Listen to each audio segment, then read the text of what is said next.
The family meeting was scheduled for 2 p.m. on Sunday at what Dad called the estate, the sprawling colonial mansion where he and Mom lived. Everyone was required to attend: me, my brother Tyler, my sister Jessica, plus their spouses and kids. Dad had sent a formal email with the subject line, "Important Family Business Discussion." I arrived early, parking my Tesla in the circular driveway. Through the front windows I could see Dad pacing in his study, papers spread across his mahogany desk. Mom was arranging chairs in the living room like this was a board meeting. Tyler's Range Rover pulled up, followed by Jessica's Mercedes SUV. Both vehicles were leased, I knew. Both were expensive. Both screamed success they hadn't actually achieved. "Sophie." Mom greeted me at the door with a tight hug. "I'm so glad you could make it. I know you're always so busy with your computer work." Computer work. My software engineering consulting firm that generated $800,000 annually. But to them I was still just doing something with computers. We gathered in the living room. Tyler sprawled in the leather armchair like he owned it. Jessica perched on the sofa, her husband Brad beside her looking uncomfortable. Their kids had been sent to the playroom upstairs. Dad stood by the fireplace, hands clasped behind his back. He loved this pose, the patriarch delivering important news. "Thank you all for coming," he began. "Your mother and I have been doing some estate planning and we need to discuss family assets." I sipped my water and waited. As you know, our family has been blessed with several properties over the years. This house, Tyler's place on Riverside, Jessica's townhouse downtown, Sophie's little condo, the lake cabin, and a few rental properties. Little condo. My 2,400 square foot penthouse in the most expensive building in the city. But sure little. "Your mother and I are getting older," Dad continued. "We need to start thinking about succession. About making sure these properties serve the family's needs." Tyler leaned forward, interested now. Jessica's eyes gleamed. "We've decided," Dad said, pulling out a folder, "to redistribute the family properties to better match everyone's current situations." Here it comes, I thought. "Tyler, you and Amanda have 4 children. Your current house is too small. You'll be moving into this estate. It has 6 bedrooms, plenty of space for your growing family." Tyler's face lit up. Well, thank you. "Jessica, you and Brad need more space for your business ventures. You'll be taking Sophie's penthouse downtown. It's much better suited for the entertaining you do." My penthouse. My property. The one I'd purchased 4 years ago for $1.2 million. Jessica actually clapped her hands. "Oh my God, Dad. That place is gorgeous. Sophie, you won't mind, right? You're never there anyway with all your traveling." All eyes turned to me. I set down my water glass carefully. "Where will I be living?" I asked calmly. "We've thought about that," Mom jumped in. "You can have the apartment above the garage here. It's cozy and you're always saying you want something low maintenance." The garage apartment. 600 square feet. No view. Originally designed for a live-in housekeeper. "And what about my current place?" I asked. "Jessica needs it more," Dad said firmly. "She's building a business, networking with important people. You're just working remotely. You can do that from anywhere."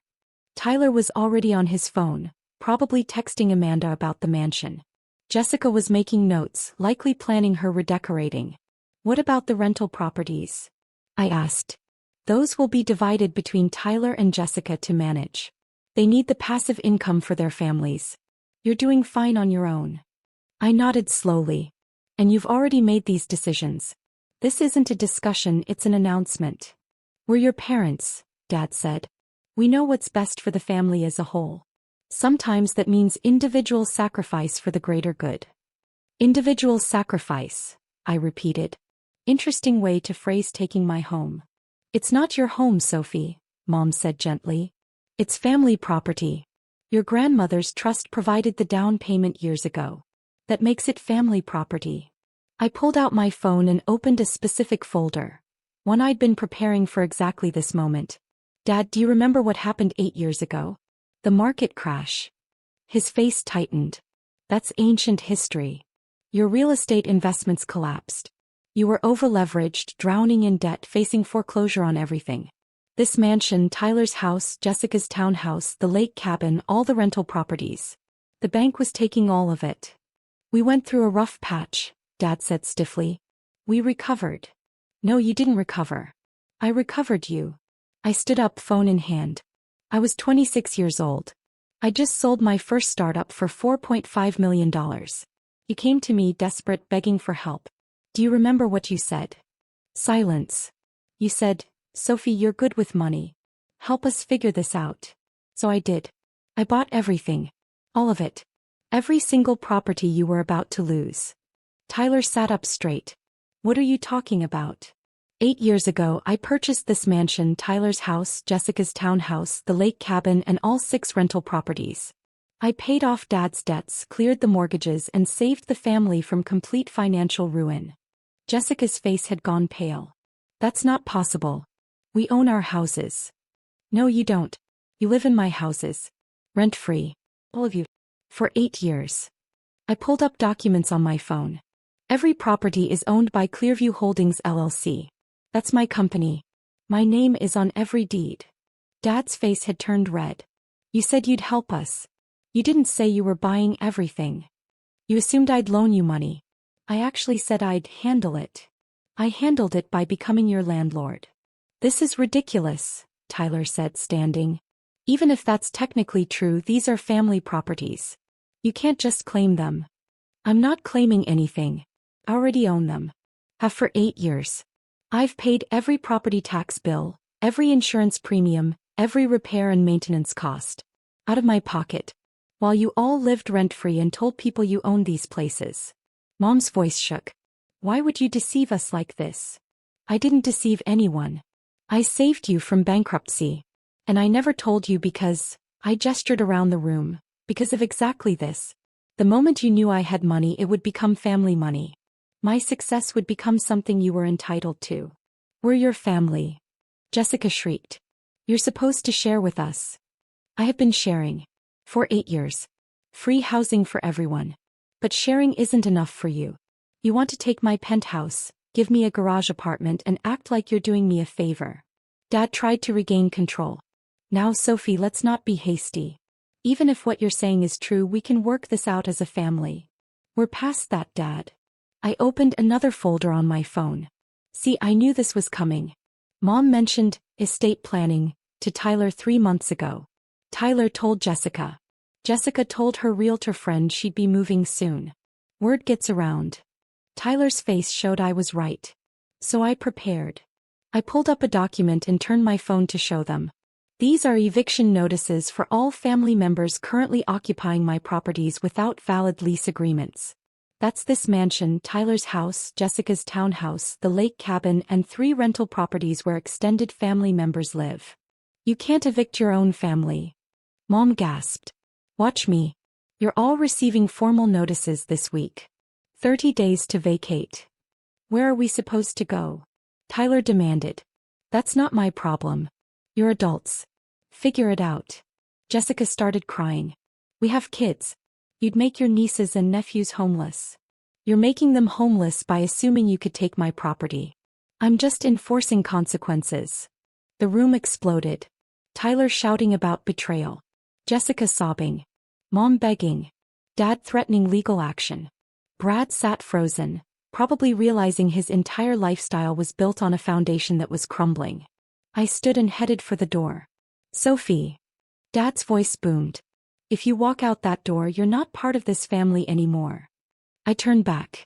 Dad, you just tried to give away my house and stick me in a garage apartment. I haven't been part of this family for a long time. I've been the aita.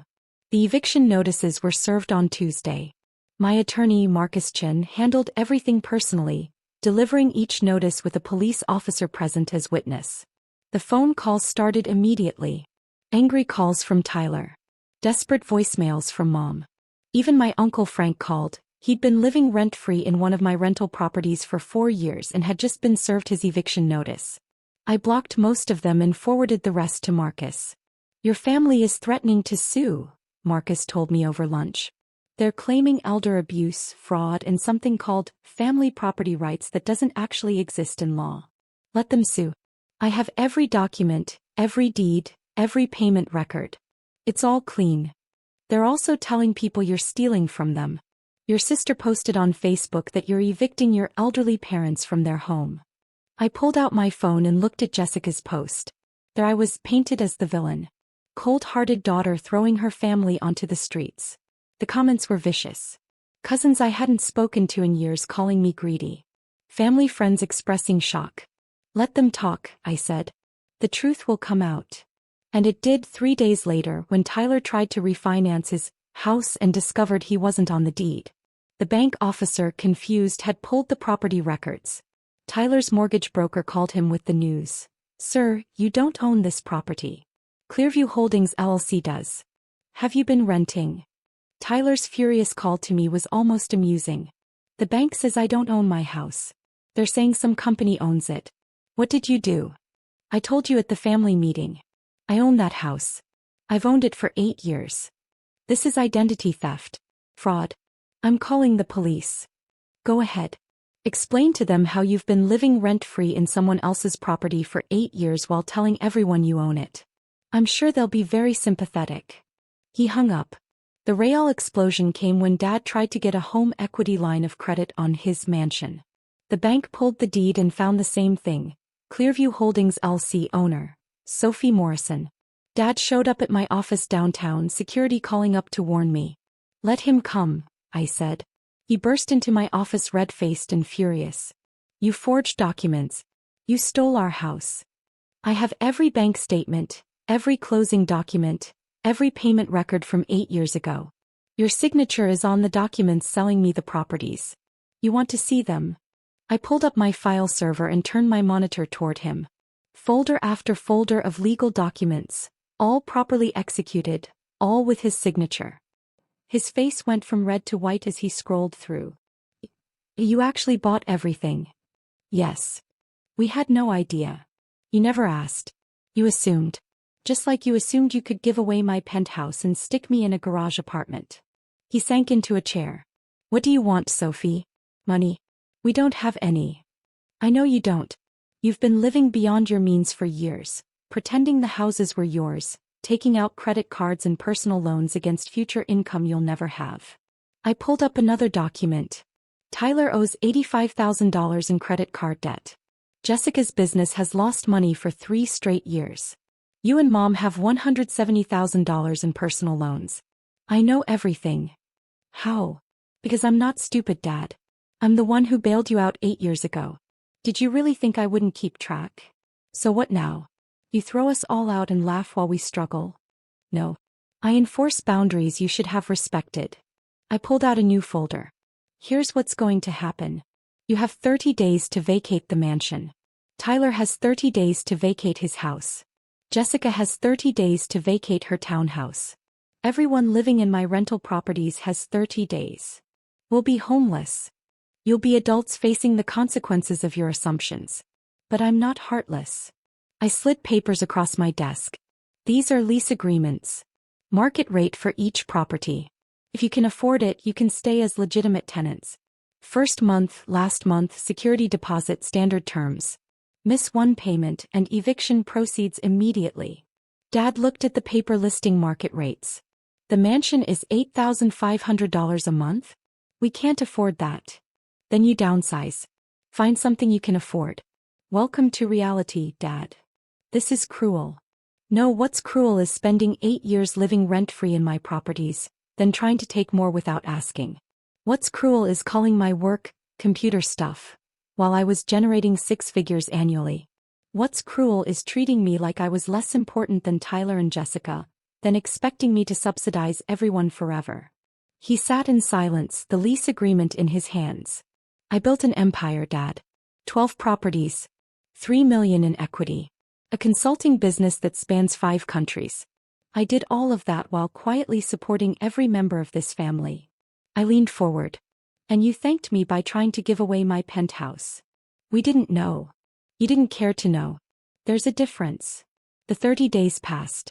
Dad and Mom signed a lease for a 3-bedroom house I owned in a different neighborhood. $2,800 a month, which stretched their retirement income. Tyler and Amanda had to downsize dramatically to a rental they could actually afford, not one of mine. Jessica moved in with Brad's parents, her ego crushed. Uncle Frank found a studio apartment. The other extended family members scattered to places within their actual budgets. My properties were re-rented within weeks. Professional tenants, background checked, properly screened. People who paid on time and took care of what they rented. 3 months later, Tyler showed up at my office. No appointment, but security called up and I agreed to see him. He looked different. Thinner. Tired. But also more present somehow. "I'm not here to ask for anything," he said immediately. "I just wanted to say, I get it now." I waited. Amanda and I are in a 2-bedroom apartment. The kids share rooms. We sold the Range Rover and bought a used Honda. We're on a budget for the first time in our lives. He laughed bitterly. "It's humiliating. But it's also real. We're not pretending anymore." "That's good, Tyler. I didn't know you owned everything. But I should have known something was off. The property taxes alone on that house should have been $15,000 a year. I never paid them. Never even saw a bill. I never questioned it because I didn't want to know." Willful ignorance. "Yeah." He looked at me directly. "I'm sorry. For assuming. For thinking you owed us something. For going along with Dad's plan to take your penthouse. You built something real and we treated it like it was ours to distribute. It was the most honest conversation we'd ever had. Thank you for saying that." "Are you happy?" he asked. "Now that we're all out?" I considered the question. "I'm not happy you're struggling. But I'm at peace. I enforced boundaries I should have set years ago. I'm done being the family bank." He nodded. "For what it's worth, Amanda says you did the right thing. She's the one who made me come here. Tell her thank you." After he left, I looked out my office window at the city skyline. Somewhere out there were my 12 properties, all properly managed, all generating income, all legally protected. Dad called that evening. "Your mother wants to invite you to dinner. At our rental house." "I don't think that's a good idea yet. She's not asking for money. She just misses you." I felt something crack in my chest. "I miss her too. But Dad, I need you to understand something. I'm not coming back to the way things were. Where my success is dismissed and my property is considered family assets." "I know. I'm learning that." He paused. "The lease payment is due next week. We'll have it on time." "Good. Sophie, you built something incredible. I'm sorry I didn't see it. I'm sorry I didn't celebrate it. I'm sorry I tried to take it." My throat tightened. "Thanks, Dad. Maybe in a few months we could have that dinner? After we've proven we can respect your boundaries." "Maybe. Let's see how it goes." 6 months later, I sat in my penthouse. My penthouse, still mine, never given away, and reviewed my property portfolio. 14 properties now. I'd bought 2 more with the rental income from the others. Mom and Dad paid their rent on time every month. Tyler and Amanda were rebuilding their finances slowly, painfully, but genuinely. Jessica had gotten a real job. Corporate, steady with benefits. The family was learning to stand on their own. And I was learning that boundaries weren't cruel. They were necessary. My empire stood solid. Built by me, owned by me, protected by me. And finally respected.